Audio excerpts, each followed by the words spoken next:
That third failure in a row, did you think, I need to pack this in? Never. Why not? I don't ever give up. I mean, I'd have to be dead or completely incapacitated. He has been referred to as the real-life Iron Man. He is the co-founder and CEO of Tesla, CEO of SpaceX, founder of The Boring Company, co-founder of Neuralink, founder of PayPal, and co-founder of OpenAI. According to Forbes, he is the 20th richest person in the world with a net worth of about $31.8 billion. He is Elon Musk, and here are his 10 rules for success. And then just work like hell. I mean, you just have to put in 80 to 100 hour weeks every week. Gosh, and that's then a lot of work. All those things improve the odds of success. Okay. I mean, if other people are putting in 40-hour work weeks and you're putting in 100-hour work weeks, then even if you're doing the same thing, you know that in 1 year you will achieve what they achieve. You will achieve in 4 months what it takes them a year to achieve. Okay, I like your work ethic. All right. Thanks. Elon. You need to work, depending upon how well you want to do, and particularly if you're starting a company, you need to work super hard. So what does super hard mean? Well, when my brother and I were starting our first company, instead of getting an apartment, we just rented a small office and we slept on the couch. And we showered at the YMCA, and we're so hot up we had just one computer. So the website was up during the day, and I was coding at night, 7 days a week, all the time. And I sort of briefly had a girlfriend in that period, and in order to be with me, she had to sleep in the office. So work hard, like every waking hour. That's the thing I would say, particularly if you're starting a company. And I mean, if you do simple math, say like, okay, if somebody else is working 50 hours and you're working 100, you'll get twice as much done in the course of a year as the other company. Have a high pain threshold. There's a friend of mine who's got a good saying, which is that starting a company is like eating glass and staring into the abyss. Okay, that's generally what happens, because when you first start a company, there's lots of optimism and things are great, and then so happiness at first is high. Then you encounter all sorts of issues, and happiness will steadily decline, and then you'll go through a whole world of hurt. And then eventually, if you succeed, and in most cases you will not succeed, and Tesla almost didn't succeed, came very close to failure. Then if you succeed, then after a long time, you will finally get back to happiness. People want to be more like you. Really? And for the fate of humankind, I think it would be great to have more Elon Musks. So what do we need to do to become more like Elon? I don't know if I think it maybe sounds better than it is.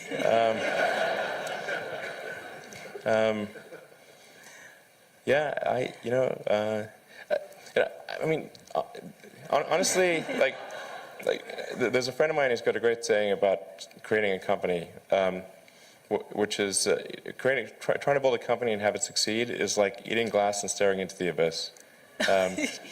So, I mean, what tends to happen is it's sort of quite exciting for the first several months of starting a company, and then reality sets in. Things don't go as well as planned. Customers aren't signing up. The technology or the product isn't working as well as you thought. And then that can sometimes be compounded by a recession, and it can be very, very painful for several years. So I think, frankly, starting a company, I would advise people to have a high pain tolerance. People do not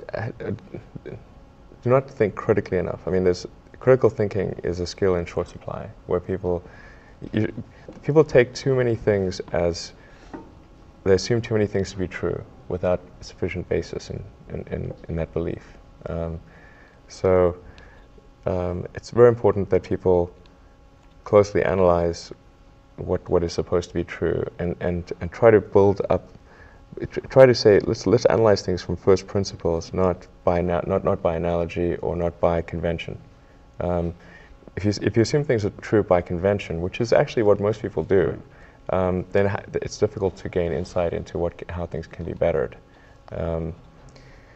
So, in any argument or any sort of train of thinking, you want to make sure that the underlying premises are valid and applicable, and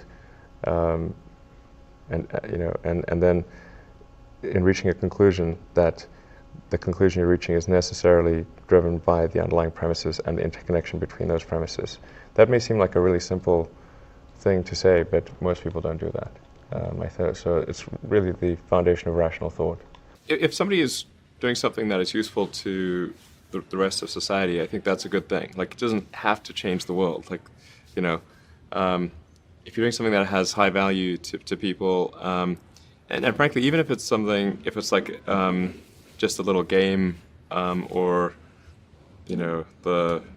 some improvement in photo sharing or something, if it has a small amount of good for a large number of people, I think that's fine. Like, stuff doesn't need to change the world just to be good. People tend to overweight risk on a personal level. It's one thing if you've got, a mortgage to pay and kids to support, and that if you were to deviate from your job, how are you going to feed your family and pay the rent? And okay, that's understandable. But let's say you're young and you're just coming out of college or coming out of high school or whatever. What do you risk? You're not going to starve. I mean, right. It's really certainly not in any kind of modern economy. It's so easy to earn enough money just to live somewhere and eat food. You could, very easy to do. So I don't know what are they afraid of? They're mostly afraid of failure, I think, but people should be less risk averse when there's not much at risk. You've got to make sure that whatever you're doing is a great product or service. It has to be really great. And I go back to what I was saying earlier, where if you're a new company, unless it's like some new industry or new market if it's an untapped market, then you have more ability to. The standard is lower for your product or service. But if you're entering anything where there's an existing marketplace against large entrenched competitors, then your product or service needs to be much better than theirs. It can't be a little bit better, because then you put yourself in the shoes of the consumer, and they say, why would you buy it as a consumer? You're always going to buy the trusted brand unless there's a big difference. So a lot of times, entrepreneur will come up with something which is only slightly better. And it can't just be slightly better. It's got to be a lot better. If you're creating a company or if you're joining a company, the most important thing is to attract great people. So either join a group that's amazing, that you really respect, or if you're building a company, you've got to gather great people. All a company is a group of people that have gathered together to create a product or service. And so depending upon how talented and hardworking that group is, and the degree to which they are focused cohesively in a good direction, that will determine the success of the company. So do everything you can to gather great people if you're creating a company. Constantly seek criticism. Yeah.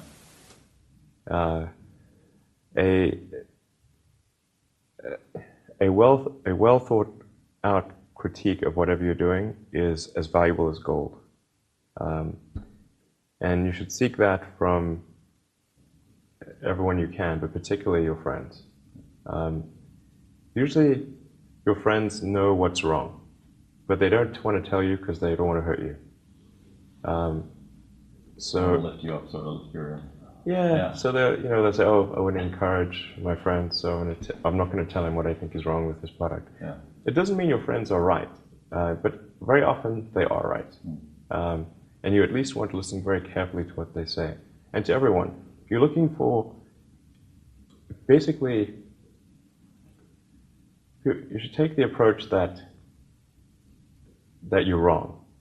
That you, the entrepreneur, are wrong. Your goal is to be less wrong. Don't just follow the trend. So.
You may have heard me say that it's good to think in terms of the physics approach of first principles, which is, rather than reasoning by analogy, you boil things down to the most fundamental truths you can imagine, and you reason up from there. And this is a good way to figure out if something really makes sense, or if it's just what everybody else is doing. It's hard to think that way. You can't think that way about everything. It takes a lot of effort. But if you're trying to do something new, it's the best way to think. And that framework was developed by physicists to figure out counterintuitive things like quantum mechanics. So it's really a powerful method. People who've been in the rocketry business for decades, who say about you that you don't know what you don't know. Well, I suppose that's true of anyone. How can anyone know what they don't know? But when critics say you can't do this, your answer to them is... We've done it. You know, there are American heroes who don't like this idea. Neil Armstrong, Gene Cernan have both testified against commercial spaceflight in the way that you're developing it, and I wonder what you think of that. I was very sad to see that, because those guys are, those guys are heroes of mine, so it's really tough. I wish they would come and visit and see the hardware that we're doing here. And I think that would change their mind. They inspired you to do this, didn't they? Yes. And to see them casting stones in your direction. It's difficult. Did you expect them to cheer you on?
So they're hoping they would.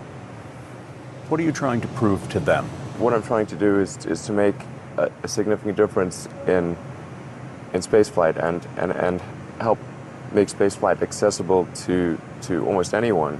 And I would hope for as much support in that direction as we can receive. So those were Elon Musk's 10 rules for success. Comment below which one is your favorite, and don't forget to subscribe to the channel for more motivational content. Also make sure to destroy that like button if you enjoyed or found this video helpful. Alright guys, this is Alpha Leader signing out. Thanks for watching.